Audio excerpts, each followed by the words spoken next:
Today we're building chips, not tanks.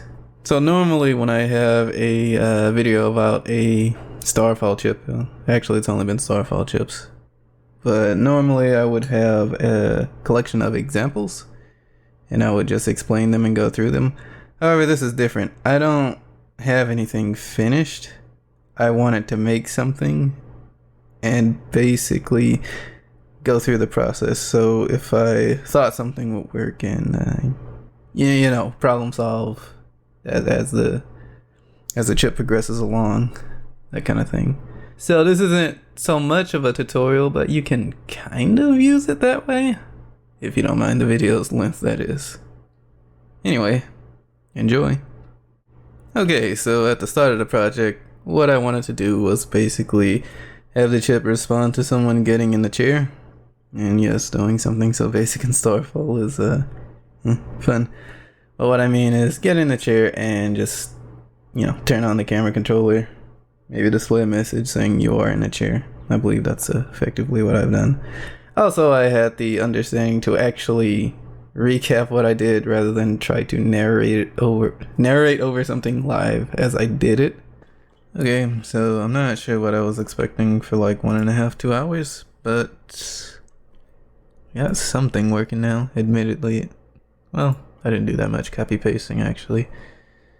So yeah, get in a chair, have some settings that it's taking, and the angle is fixed because I need to do some angle logic. Let's say like to 90 FOV, do like 200 units up.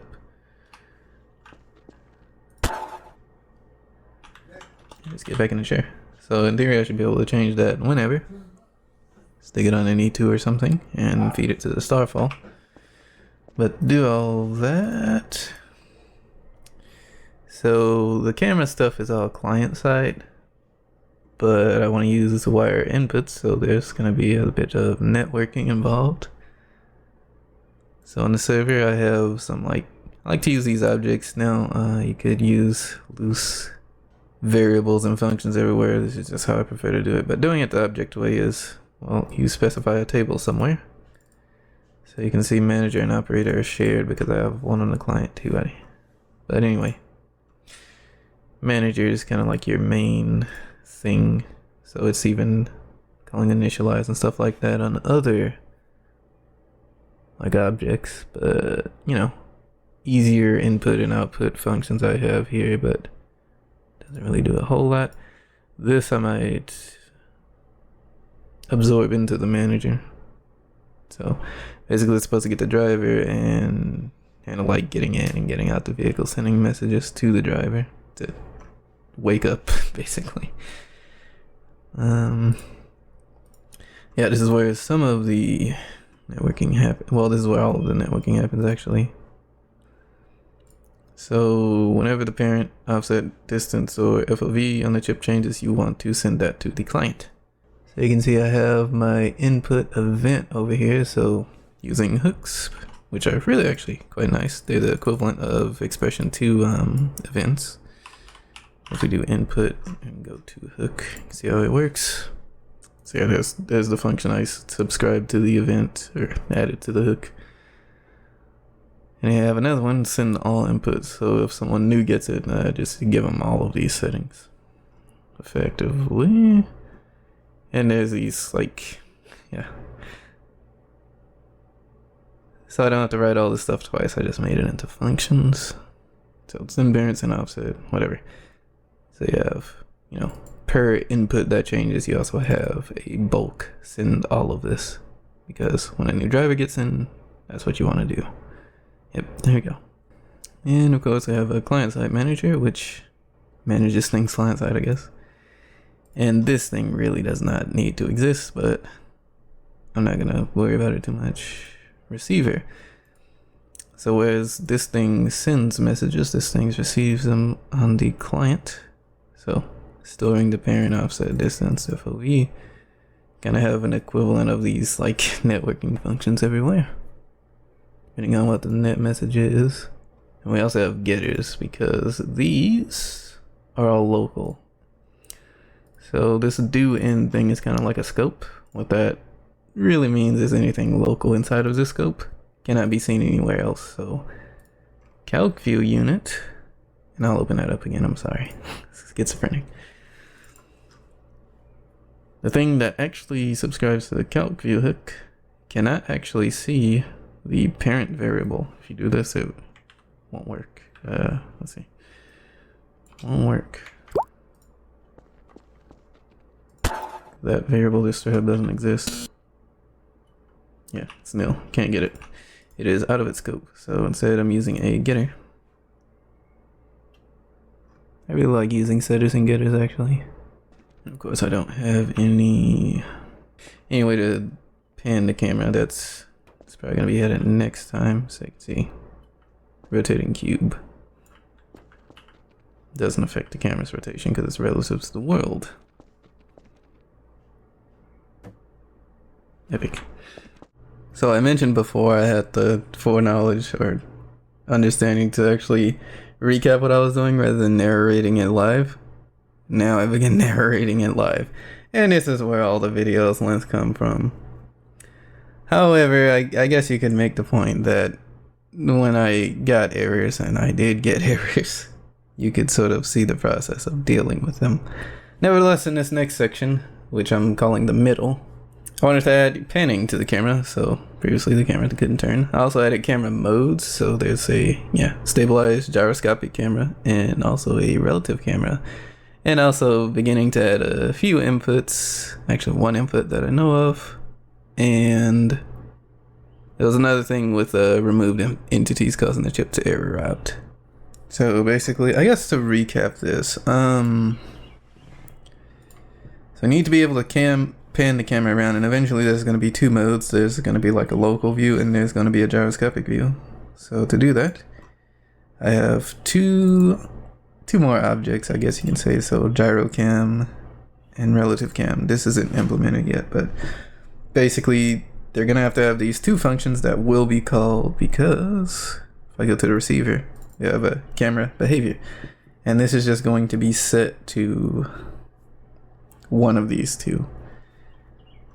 That's why both of these need to have an on mouse move, and also further down an on override that has to return an angle as well. So get camera behavior, on override. So basically these two objects can do whatever they need to do. They just have to have these two functions on them. And this one has to return an angle. And so far I have the gyroscopic camera working, which was easier than I thought it would be. They do need to be limited too, but I'll get to that when I get to that.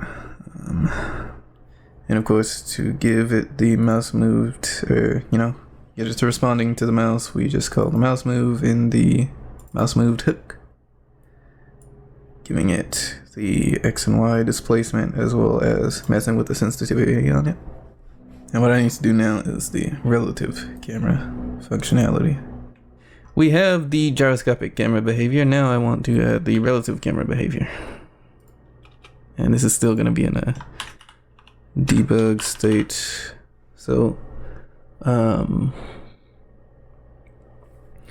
once again going to cheat and look at how I did my relative camera in MFCS, which should be pretty simple. Okay, now this is all local. I'm just looking at this. So once again, aim angle is going to be replaced with view angle, just a naming difference. We actually won't worry about this, so there's a limiting function. We need to do limiting in here at some point, but so yeah, this is going to be relative angle, not view angle.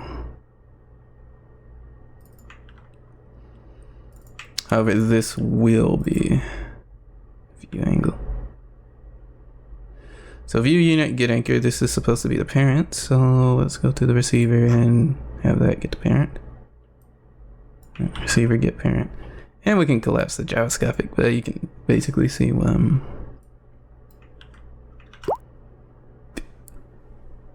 two of the same, they have the same functions and they're doing many things the same. It's just that this angle is going to be relative to the parent.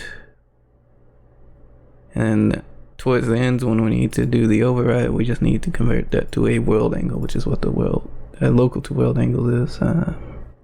Instead of using a gyroscopic camera, I'm gonna use the relative camera. That should be good.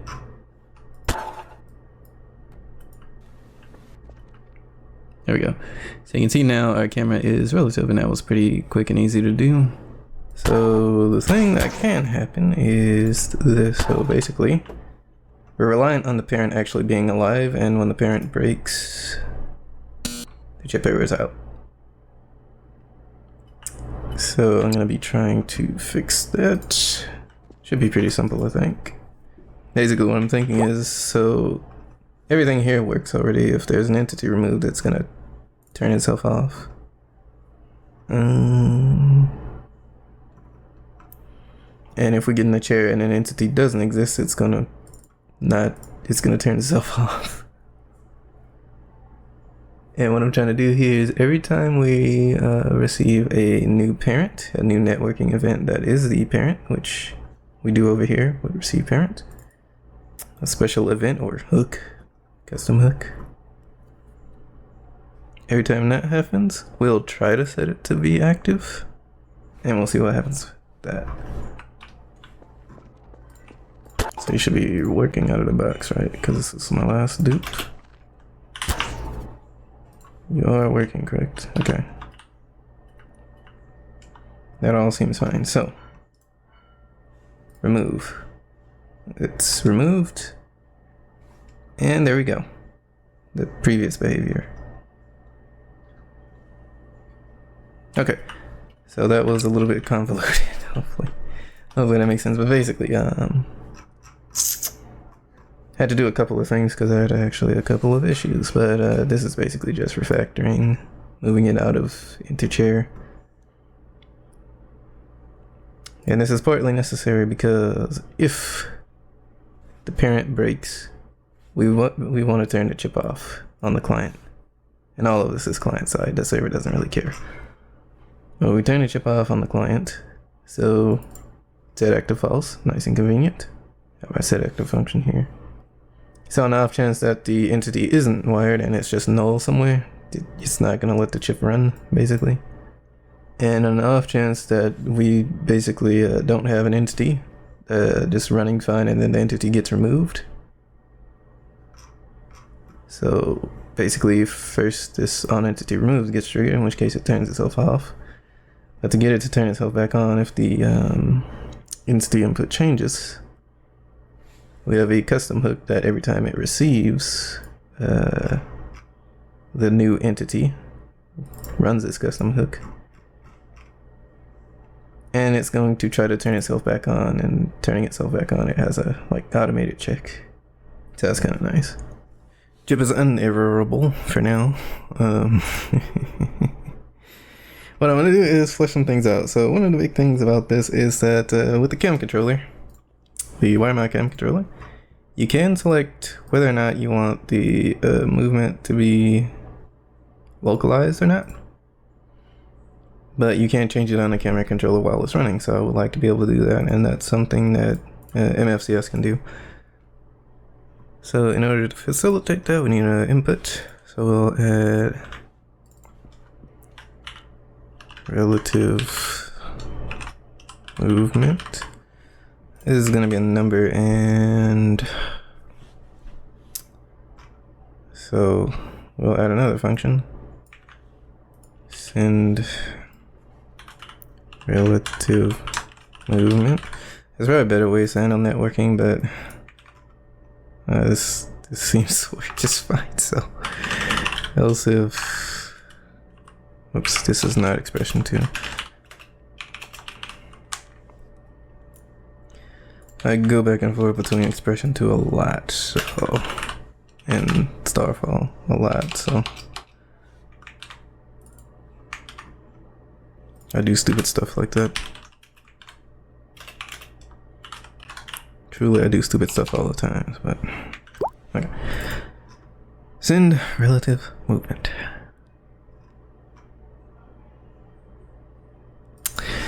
Input relative movement. And so we're gonna write a bool So it's true or false. Wide outputs, relative movement. Whoops, that's in relative movement, not name of it. Okay, so input relative movement. Wide outputs that relative movement equals 1.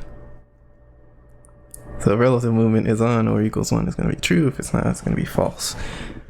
We're going to be using events a bunch, I just realized, because I'm thinking about this as I go, but hit receive, relative movement. Just want to make sure this is the same, yep. So we'll say local relative movement equals false, so that's a Boolean. You don't need to be there. It's freaking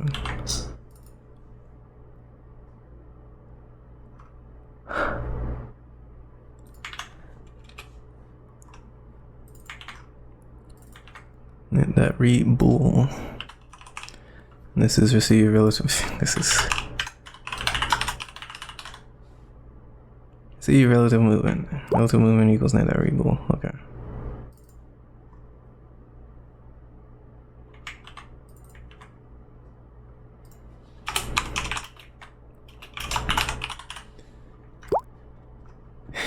And we will use a getter for this.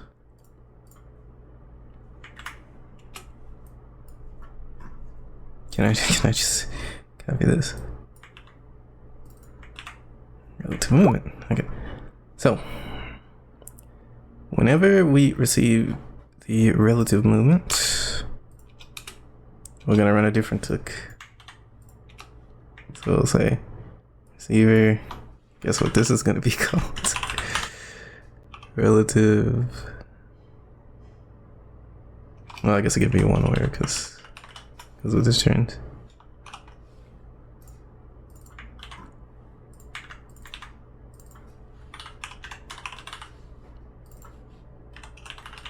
Also, these strings can be whatever, as long as they are strings. So I could do like 1, 2. But I'm just making things more difficult for myself. Okay, so what we're gonna do is leave that open. And the cam behavior is indeed gonna start off as gyro camera. Receiver, let's call it movement, I'm done. Receiver, fine, on receiver relative movement. Okay, on receiver relative movement.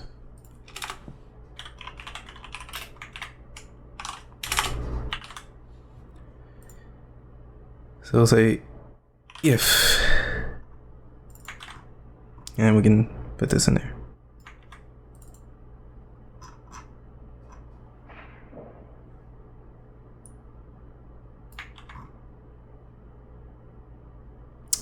If you see we get relative movement, then else, and so if relative movement is on, we just want the cam behavior to, well, it's going to be one or the other, so relative cam. Okay. So this makes sense.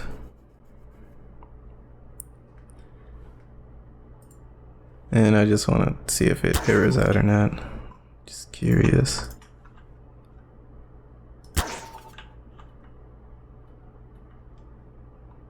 Oh, okay. Oh. That's the problem. So one of the things about Starfall is just take a look at expression 2 and you can see that everything has to have a type attached to it, and like even when you define variables and stuff, when you initially define them as local, they have to have a type. Starfall is not strongly typed. So what that means is this is supposed to be a Boolean. I redefined it as a function. So and that's mainly because of a mistake here. Receive relative movement. Okay, now it should work. There we go. Now it's working. Okay. So, but yeah, one thing you can see is that as I switch between cameras, the positioning or the angles of the camera does change. So if I look this way, the relative camera doesn't care. If I look that way, the relative camera, this camera doesn't really care. Although it did conveniently lined up there for a second. And of course, relative camera works on everything. So, I guess that's the next objective. So, we need to fix the switching from relative and gyroscopic cameras not working out so well. So, you know how the receiver has a hook that runs a relative movement? We're just going to use this hook to do things. So what this is, retrieve angle. It's going to be a function, a local function, sorry. So what this thing is going to do, this is also going to be the function it calls, so retrieve angle. We are going to, yeah, it's quite as simple as this for the gyro camera. So the relative camera can return a world angle, so all we're going to do is view angle equals relative camera override. So it's going to call your override, and you're going to, this is the world angle. And we're going to copy this. Yep. So we also have retrieve angle. This function is different though, because again, it's a local function. It's in its own scope here. Relative set. Okay. So retrieve angle. So now I'm going to set the view angle when you set the relative angle. So relative angle equals world to local. Series parent world to local. And not relative cam on override, but gyro cam on override. And we want to do like set R. Okay, set R 0 basically. We want to unroll this. Okay, perfect. So that's my stroke of genius. We added this line of code, and these lines. So basically a retrieve angle function every time the thing switches. And normally I put like hook.adds and stuff like that in an initialize function or something. Oh, it's world to local. How did this work? Angles. How did that work? Seems like something that would error Starfall out, but whatever. I know why, because I'm just setting these and so both of these are running at the same time, even though only one of these should be running. So basically the only time we want the gyroscopics retrieve angle, so it resets itself to run, is if it's not relative anymore. So if it is relative, we don't want to do anything. Likewise, if we are not relative, then we don't want to do anything. So basically what's going to happen is if I go into the gyroscopic camera, before it broadcasts the event or the hook, it actually sets relative movement. So let's just say I'm going from relative to non-relative or to gyro. This is going to be 0 and it's going to run the hook. So if it's 0, so if relative movement, this is 1. So this if statement is just not going to run, and we're just going to use the gyroscope. And if it's 0, or false I should say, this will get cut, and it's not going to do anything because both of these retrieve angle functions were running, so they're like overlapping each other. It still is gosh darn it.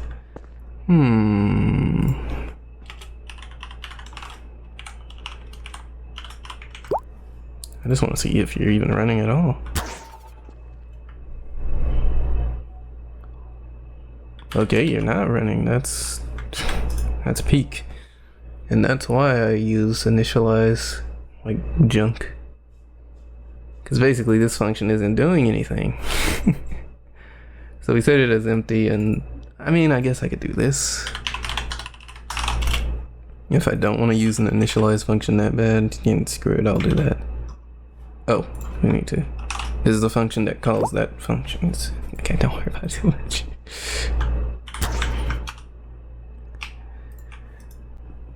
So basically this function doesn't do anything at the time I add it to the hook, but it gets defined later.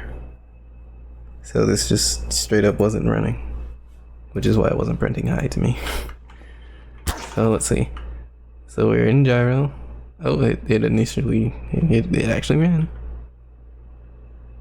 Yep, and you can see when I go back to relative, it resets. Okay, cool. So in theory, if I enable the other thing, just right here. What? Oh, you also don't call it.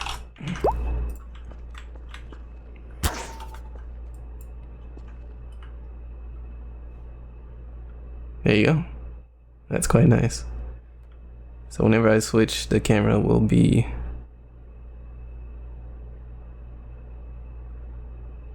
wherever it was last, basically, as in the world angle. Although I think something weird can happen. Yep. So I need to I'm just gonna stick a band-aid on this, because what I can just do is this. If receiver get parents not valid. We'll just double up if receiver get parent is valid. Turn in. And we want to do not valid. So we have two like catches here. Alright, so gun, gone. And it's not breaking anymore. There we go. Can't get out. So that's good. That took longer than it probably should have. This is what happens when I don't use an initialize function for once. Really? So I need to introduce limits, like a world limit, but also a like yaw and pitch limits. I guess that'll be next. Okay, and for this last section of video, which I'm just calling the late section, because I'm very original with my naming. But in this section, I was adding more outputs, more inputs. I think there was something else, but a lot of this comes down to actually facilitating an input. So being able to turn the camera on and off with an input rather than waiting for someone to get in a chair, and just making sure those play nicely with the chip. Yeah, with the functioning of the chip, I should say.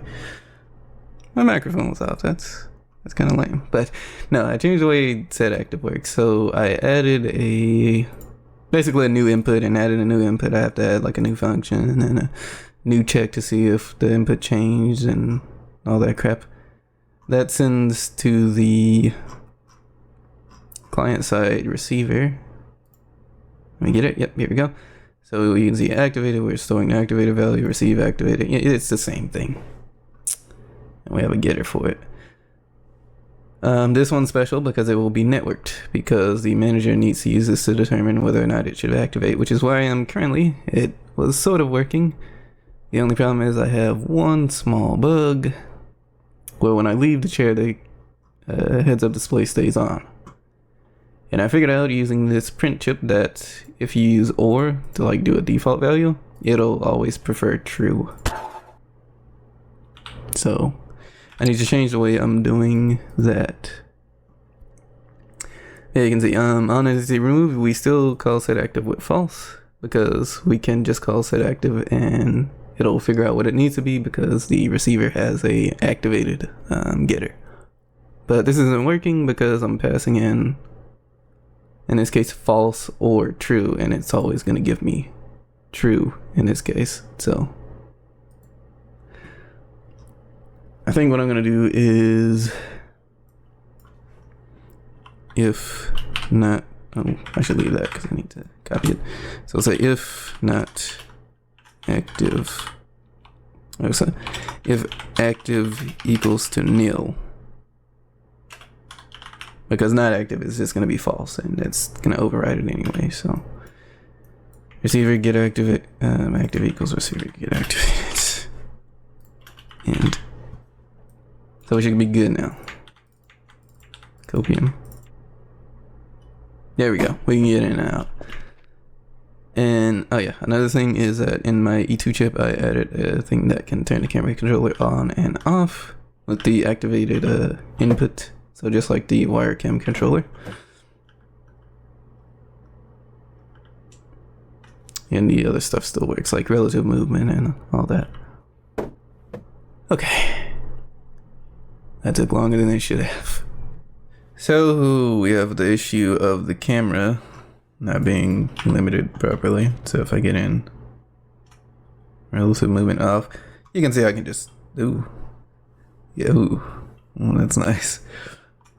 Okay, maybe not in free camera mode, but you know, in relative mode I can just do this. Also in free camera mode, I would like to not have whatever this is supposed to be. So we're gonna introduce some limits. Actually, both of these are kind of necessary, but we can just look at the one. So I'm gonna copy this and we'll clean it up and I'll show you what's happening. So we go to the gyroscopic camera, for instance, and we put this function somewhere. Let's put it under retrieve angle. We'll say view angle set P mask that approach. So normally what you would do is you would clamp the pitch value and like set the pitch value, but we're basically doing that with mask that approach. So we're gonna set it, so we're gonna start with 0. We're going to try to go to the view angles pitch. Where is it? Here we start at 0. We want to go to whatever our number is, but we're going to limit it to basically an arbitrary number. So we're going to do this. And we want to do this. We actually don't need another function for this, so I'm just going to like leave this here, comment it out, and I'm just going to copy this. So before we pass the view angle, we're just going to like do some limiting stuff. So right now it's going to stop us from going above or below 80 degrees pitch. See what happens. There we go. And to make it more obvious, because there isn't a whole lot of difference between 80 and 90 degrees, let's do like 30 degrees up and down. So again, see, I can't move up and down past like 30 degrees. So that's the world restriction, and that does not apply to the relative camera because they, different override functions. Let's do something else, because we have this empty user settings function that doesn't get called anywhere. Something called sh. We'll set that equal to a table. So in my user functions definition, I'm gonna make, so these are gonna be like any settings people can change on their individual chips. But we'll just say, elevation limit. And we'll just say like 80. And I'll even be so lazy as to copy the description of this pitch limit of camera. Now, user functions doesn't do anything because it's not called anywhere. And we don't need to call it on the server because the server's not rotating a camera. So what I'll do is I'll call it in the manager, first thing, user settings. And that's on the client. So the client, in the client's little sh table here, we have an elevation limit variable. So if I go there, I can use that instead. Yep, there we go. It's using like some user settings we're giving it, which is nice. I want the behavior of the camera being restricted by the parent. So like you can give it okay, you can only look left and right 30 degrees. You can only look up and down 15 degrees. So what I'm gonna do is we need another variable and we have to network it. Back at it again in our input output unit. So what we're gonna do is we're gonna add rotation limit. And this is gonna be of type angle. One more thing, I'd like for this to be the inverse. Okay.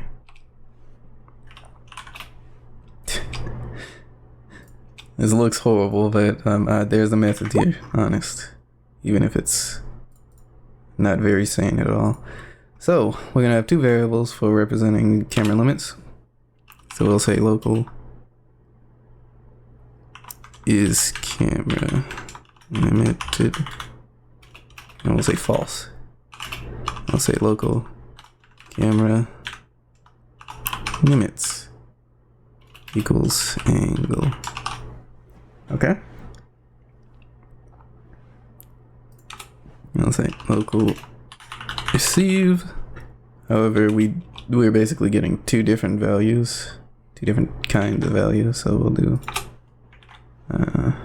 So this rotation limit equals net.read bool, and rotation limit equals net.read angle.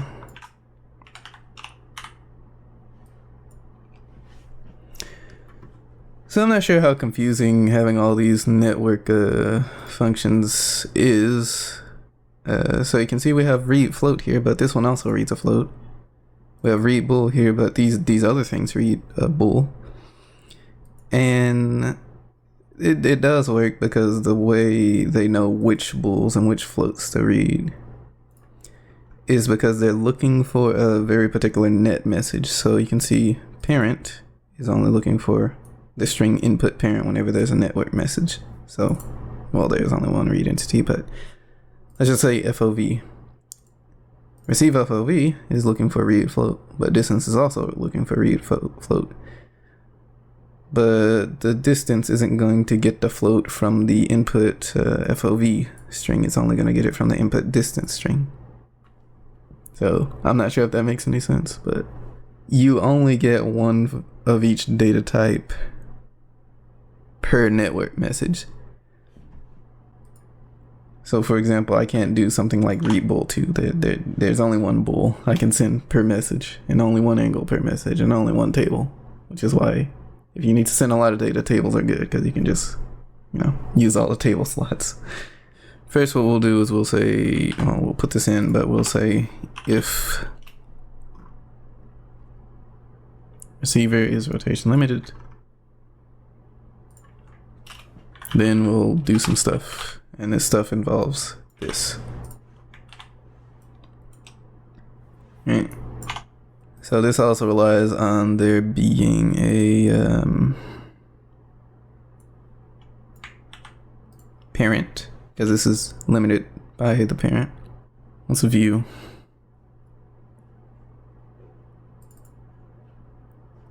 Okay, we also need this. So this is getting kind of convoluted, but don't worry.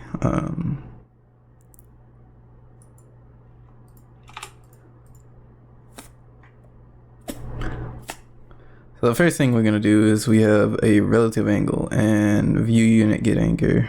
This is supposed to be, receiver get parent.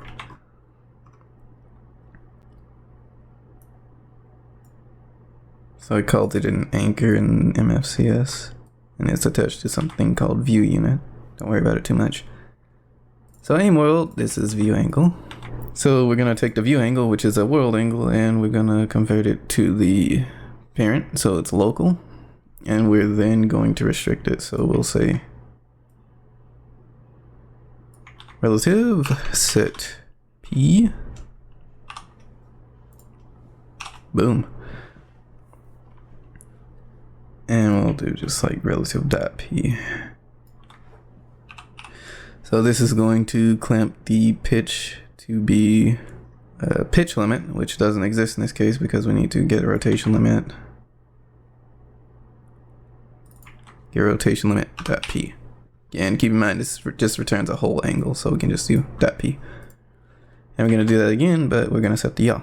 So set y, method approach, relative dot y, receiver get rotation limit dot y. Okay, and this is not returning anything. So basically we're taking a world angle, converting it into a local angle, limiting it because the limits are relative to the parent. And we're going to convert that back into a world angle by going local to world angles relative.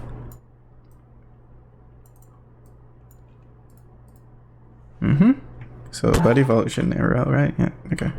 You can see we're unlimited because the angle is 0, and we're just going to assume 0 means completely free. So what I can do here is I can limit it to, say, 10 degrees up and down, 30 degrees left and right. And you can see now my view's like limited. Limited to the parent at that. So you can see if I begin rotating around, I'm stuck to the gun, whatever, or the base plate, whatever it's doing. Because that's what my parent is in this case. Actually, it's a hologram that's on the base plate, if you want to be technical. But there you go. And I want you to bear in mind that this is only happening on the gyroscopic camera. If I go to the relative camera, I still can, do whatever. Yeah, I can do it here. So previously we were working with a world angle, so we had to convert it to a relative angle. However, we have a relative angle by default, so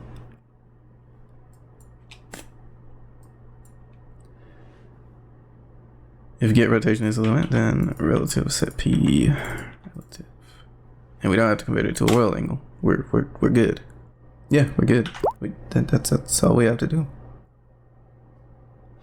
So here we're doing limiting whenever the mouse moves. Over here we're doing it all the time because it's a gyroscopic camera and the parent's angles can be constantly changing. But this should work, right? Now,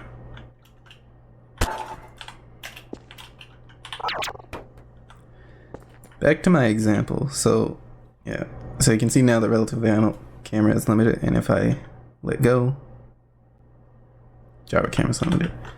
But what I was saying is, if you don't want the camera to go all the way up or down, you could literally just like set the pitch limit to be like 80 and the yaw limit 180, right? I think. Surely. So you can see we're basically unlimited. This is the non-relative camera. You can see relative to the base plate there's a pitch limit, and I should be able to rotate, yep, all the way around because of 180. Okay, so that's really not a problem. Okay, we're coming up on one of the last things I wanted to do, which is, well, if you look at the camera controller, it has inputs, but it has outputs as well. So I want my chip also to have outputs. So basically you get information about where whoever is looking and etc, etc. Our input output object, our unit thing, so far has been making inputs, and every time they change it's been sending them to the client or the driver basically. However, we want the opposite. We want something on the client side that is going to send the current information about the camera angles and whatnot and send it to the server. So we can still make the outputs here, but the client is going to be responsible for sending it to the server. I just hit my microphone cord. So let's actually make some outputs then. And I will go ahead and throw hit pose in. We just won't do anything with it yet. Vector. Excellent. So we have all this crap that we're not doing anything with yet. So I have this opening, and I'll be coming back to this because this also needs to deal with when I do network to it. However, networking won't be too much of a problem. So let's make a new object. Going to be called probe because it probes the camera controller. Probe is gonna have one function that I know of. Probe. Oops. So we'll do function probe. Set active. Active. Set active. Whoops, this is not expression 2. Alright, so we'll say if active, then blah blah blah else. And so, how do timers work again? Oh, it's not here, it's in the core. Yeah. Doing a little bit of copy pasting, mostly because I forget what things are called and how they function. But so, timers, how do they work? Well, you give them a name just like the hooks and the networking things. So, the heck was that? So I guess we can just call this, I don't know, run probe or something. And ping period. So I'm actually going to introduce another variable. So let's say sh.broadcast rate. And this isn't actually going to be a rate. This is just going to be like a delay in seconds, but I believe like 0.2 is fine. You don't want this to be too fast because you'll hit the burst limit, but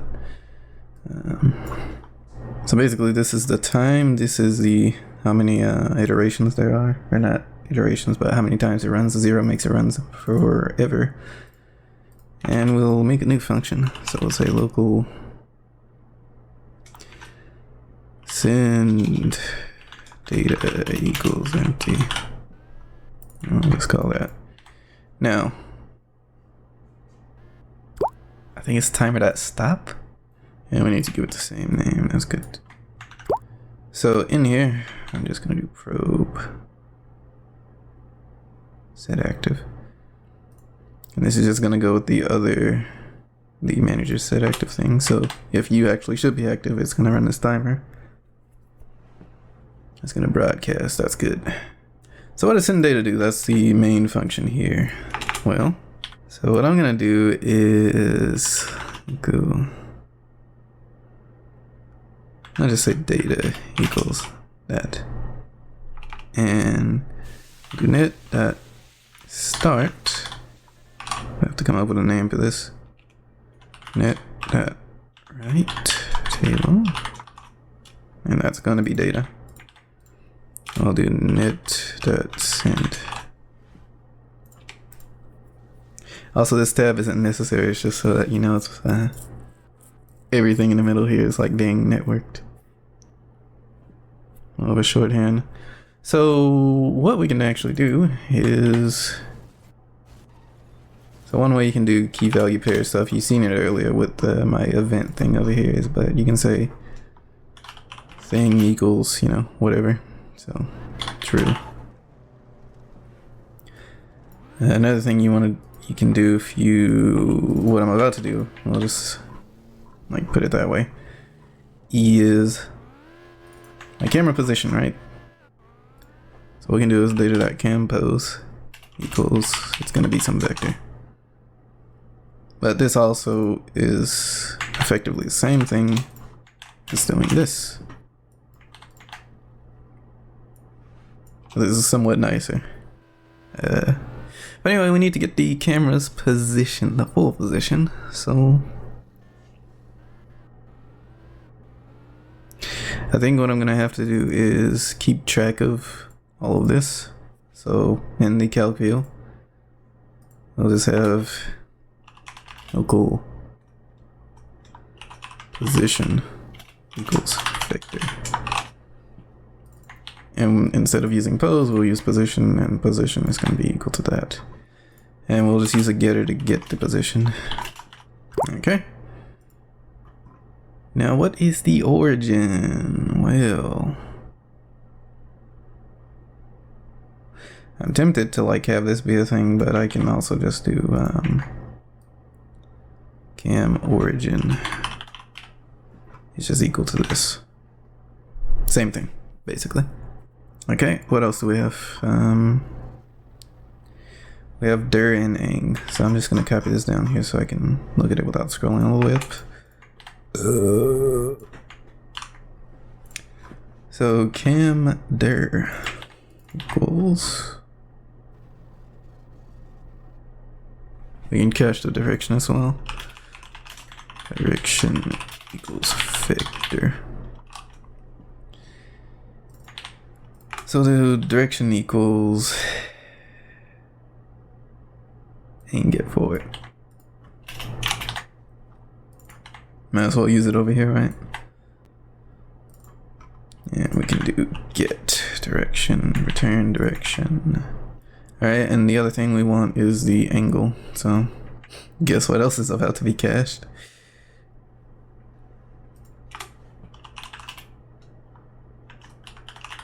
We'll just say angles, because I'm paranoid about it like turning white. Please don't take that out of context.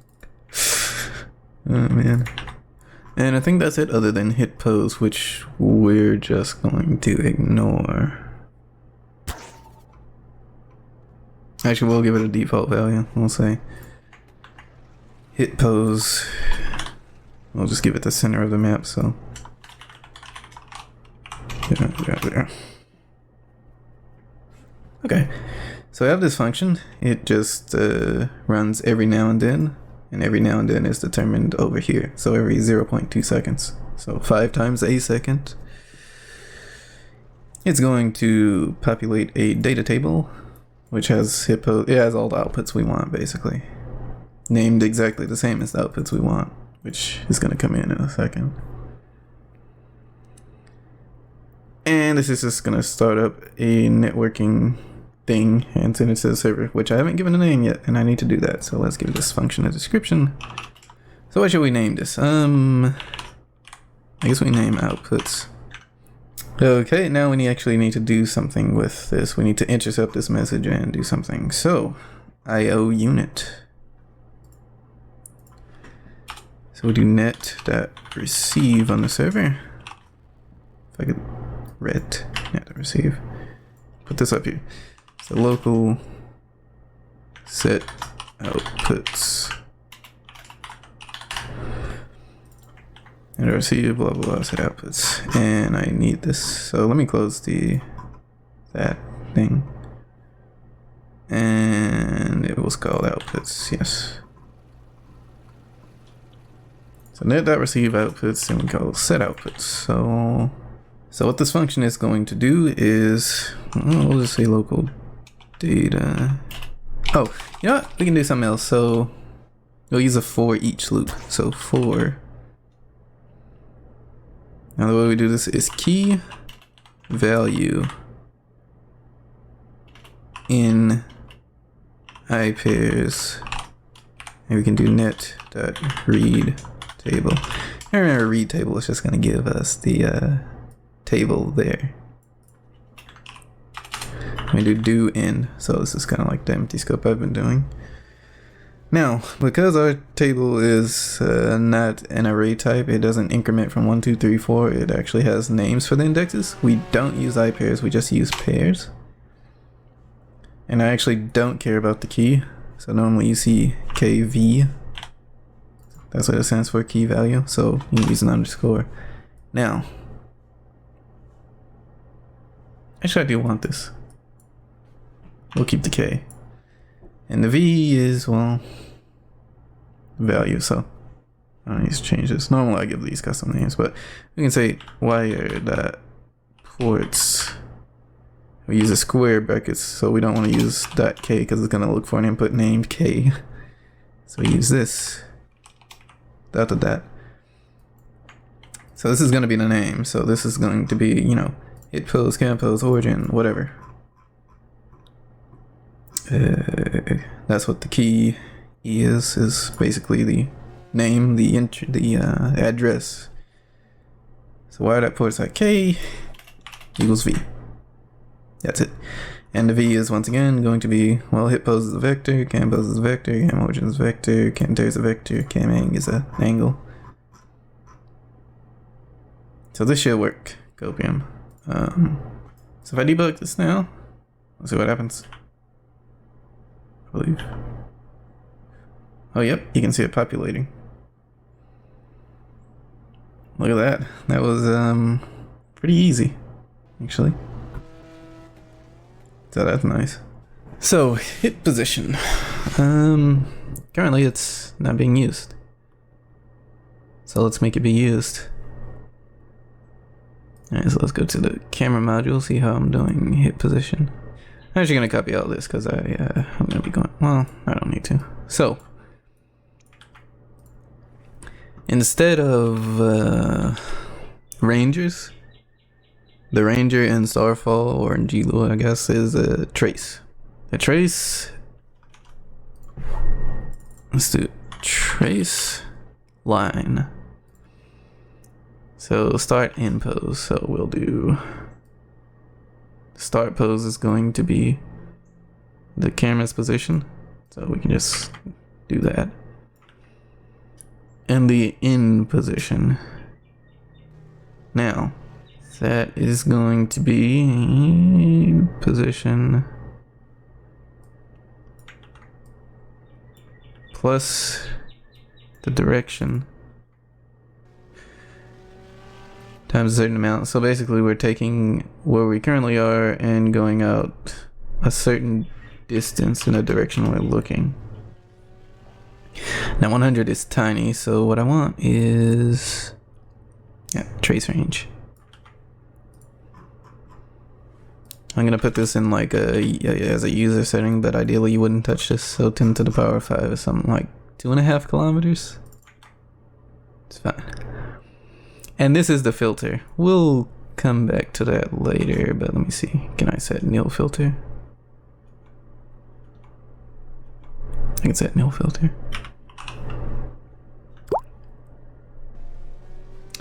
And the hit position is going to be the trace result that what? Let's see.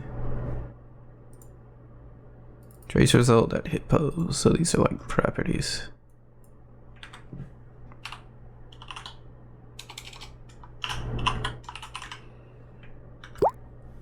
So let's see if this works. Okay, so yeah, you can see where the hit position is as I look around. And you can see the origin is right there, so no matter where I look, I'm basically, oh, except for here. So you can see. It comes from my camera's position. If I get somewhere where it can't collide with the own vehicle, then yeah, hit position is fine. So I can aim at other people and all that. But anyway, what we need to do is give this a filter. And on the camera controller also has a filter. Let's see. Right here, so this is an array. So there's a way you can like give your camera controller a list of entities and it'll filter out, and we need to do that here. So I've had to think about how to do this, and we are gonna need another piece of crap. Like networking function. So let's see. Filter entities, and let's just keep the name consistent. Send filter entities. And it's gonna be an array. Okay. So send filter entities, what do we do? Well, we just do this.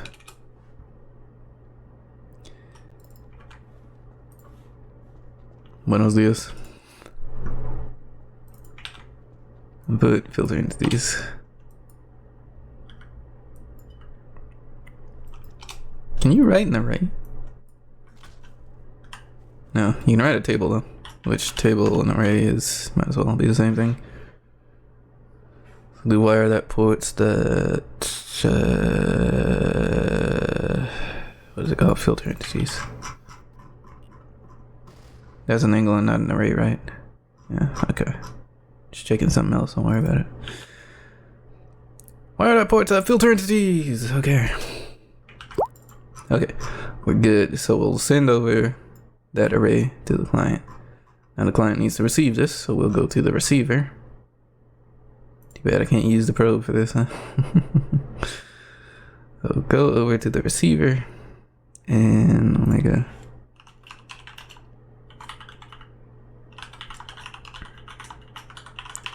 Receive filter entities equals empty. Let's see. I'll say. Receiver get filter entities equals, oops. It returns filter entities. Boom. So let's see what happens if we plug this into the filter slot on the trace.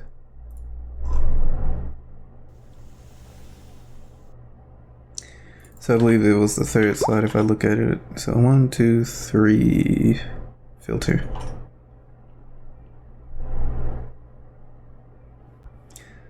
So assuming nothing changes, or like, I just want to see if it works just out of the box. So yeah, there we go. Now we haven't set the filter entities to anything, so let me do that in YouTube real quick.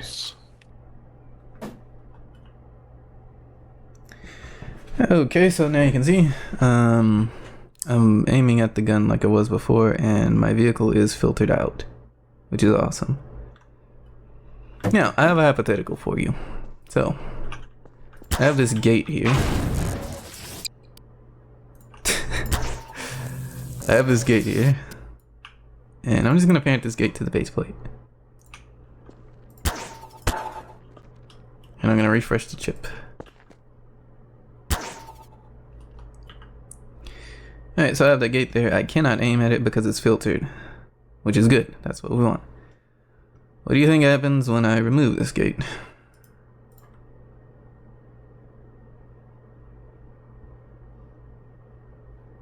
Apparently it still works. That's interesting. Well, I had a weird bug in MFCS. Whenever something that was a part of the filter got removed, it would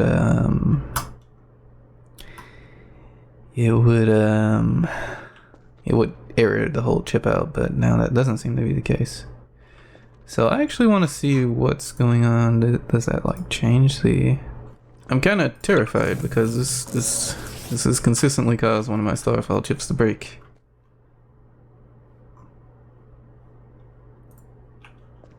Like a whale to the base. Refresh you.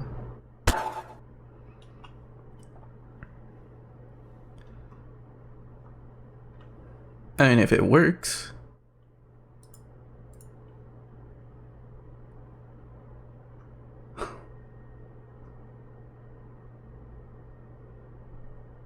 I mean, yeah, whatever. Okay,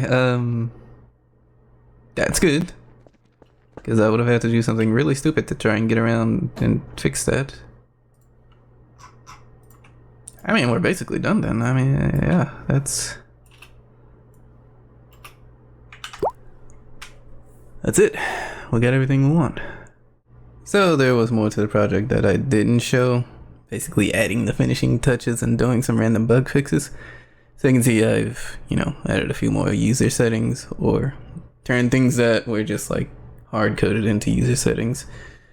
But the only changes I know off the top of my head is that for the relative and gyroscopic camera modes, and I guess also to the receiver, but in testing this with my little demonstration chip and tank here,